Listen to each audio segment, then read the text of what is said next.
really out there that we go through with those things. Well, as talking about growing up, let's talk about challenges as a young boy. I mean, you know, when you grew up there on the mountain, or you grew up on Dry Fork, were there any challenges? I mean, anything as a young boy that were different from somebody else growing up in New York City? I mean, was there anything different? I'd say there was a lot. Right? There was a lot, you know. We grew up together and played ball together, and did things together. I know as growing up as a young boy, everybody had a BB gun. Yeah. And we'd play real cowboys and Indians. And, right. And my parents told me if I ever shot anybody, they'd take my BB gun away. Right. And of course, I shot a boy playing cowboy. We'd choose up sides. Right. And I shot a boy, and he went home squalling.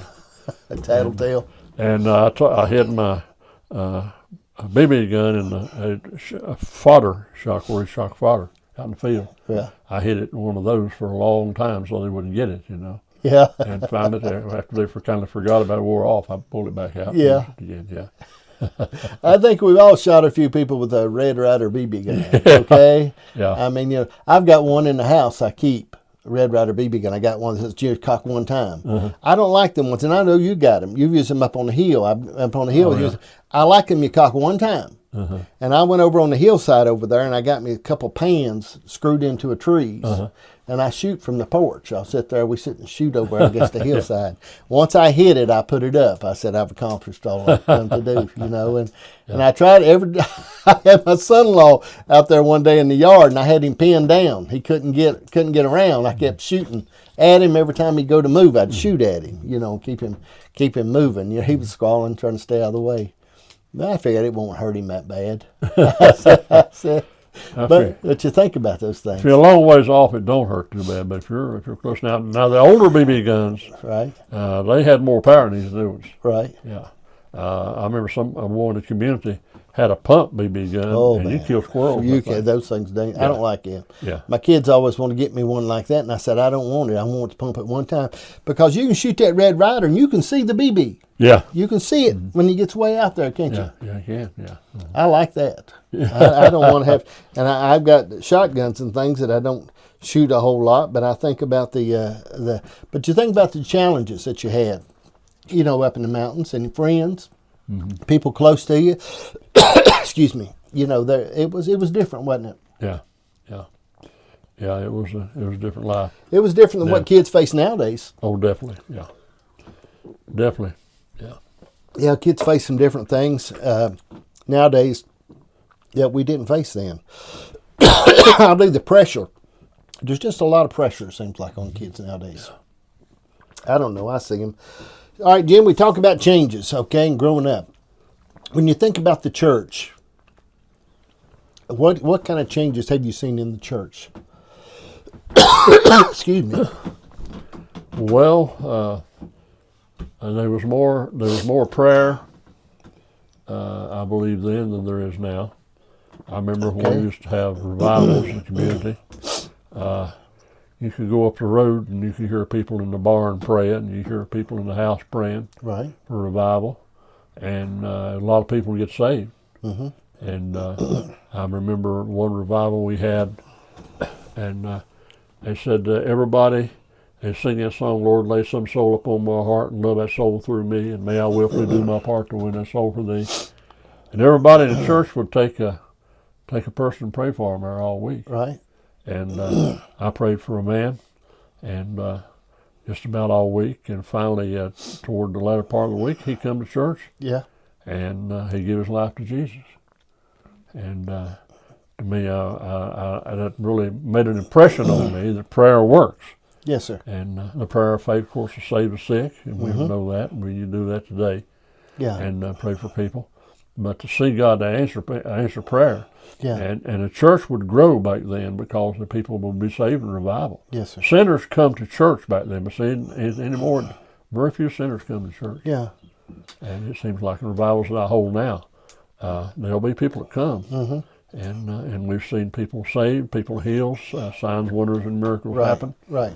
And people come to know the Lord. Going forward a little bit, I did a revival in New York at a Nazarene church probably 25 years ago, upstate New York, about 25 years ago, I guess. And there was a whole family of witches. Coven of witches got saved in that revival. Man. And one came, and then they came back and bring the others, and they were saved in that revival. I think there's about 26 people saved in that revival that they baptized, and that wasn't all of it, really.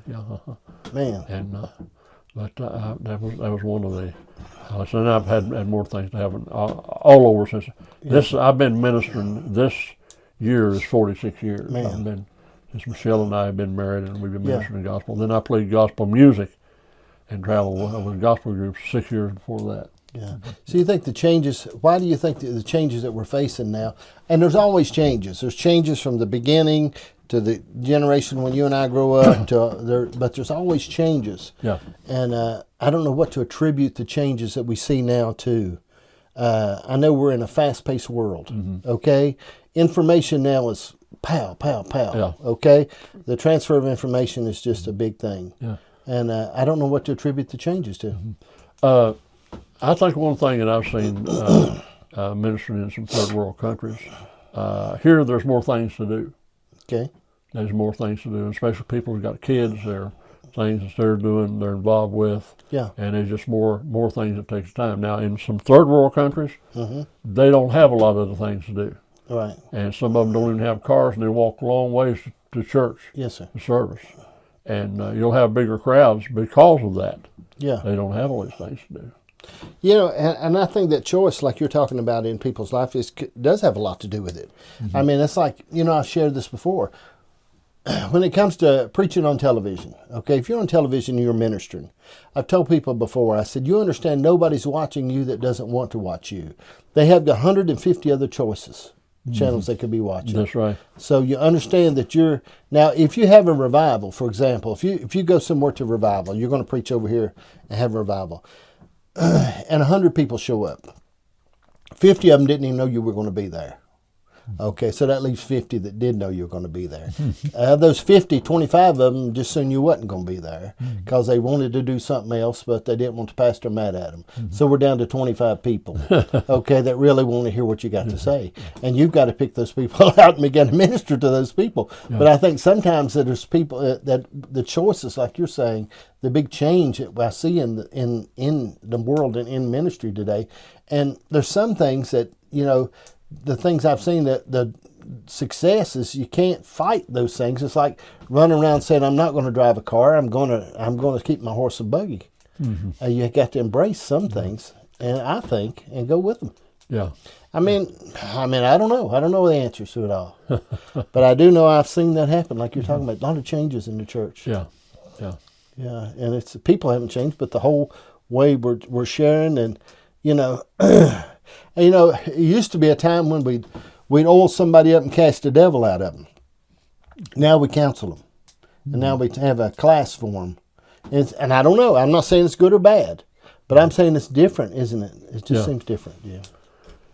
We still cast out devils and heal the sick. Right. I still, and a person needs to be delivered. They come and hear the word, and I do my best to get them set free. Yes, sir. And I've seen this happen over and over and over and over again. Right. But I really believe, Jim, that the type of the ministry is when we think about the ministers when we think about the Oral Roberts and the Billy Graham and the A. Church Hall, when I think about those ministries and the lives they touched and the solid word that they had was, I don't know, and it doesn't. I'm not saying it's bad, but I'm saying it's different. There's just a difference. There is a difference, and that you can say there's a difference without it being bad. You know what I mean? Yeah. I mean, there's a difference, and without it being a bad difference. I mean, I know that. All right, so we talked about